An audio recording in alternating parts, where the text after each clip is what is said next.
Dəqiq ölçmələr həyatımızın bir çox sahəsində mühüm rol oynayır. Bu dəqiqliyin təmin olunmasının arxasında isə metrologiya sahəsinin fəaliyyəti dayanır. Media nümayəndələrinin bu istiqamətdə məlumatlandırılması məqsədilə Azərbaycan Metrologiya İnstitutunda təlim və media tur təşkil olunub. İstər sənayedə, istər səhiyyədə, istərsə də məişətdə gündəlik istifadə etdiyimiz cihazlarda dəqiq ölçmələr mühüm əhəmiyyət daşıyır. Bu dəqiqliyin təmin olunması isə metrologiya sahəsinin əsas vəzifəsidir. Media nümayəndələrinin bu sahə ilə daha yaxından tanış olması məqsədi ilə Azərbaycan Metrologiya İnstitutunda maarifləndirici təlim və media tur keçirildi.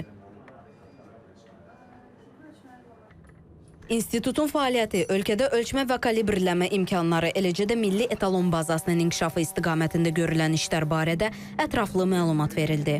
Bizim laboratoriyamızda dövlət ilkin kəmiyyət vahidi etalonlarının saxlanılması, tutuşdurulması, kalibrlənməsi prosesləri həyata keçirilir və arxadan gördüyünüz cihazda dövlət ilkin kəmiyyət vahidi etalonudur, hansı ki, ölkə ərazisində olan rəqəmsal manometrlərin kalibrlənməsi işləri həyata keçirilir. Mediatur çərçivəsində radio tezlik və mikrodalğa ölçmələri üzrə fəaliyyət göstərən laboratoriyanın işi də təqdim olundu. Burada rabitə və telekommunikasiya sahəsində istifadə edilən cihazların ölçmə göstəriciləri yoxlanılır və kalibrlənir. Bizim laboratoriya radio tezliyin gücü, S parametrlərin ölçülməsi laboratoriyasıdır. Bizim bu laboratoriyada əsasən 100 kHz-dən 50 GHz-ə qədər tezlik və -70, -20 dBm güc aralığında radio tezlik və mikrodalğa ölçmələrin yoxlanması və kalibrləməsi həyata keçirilir.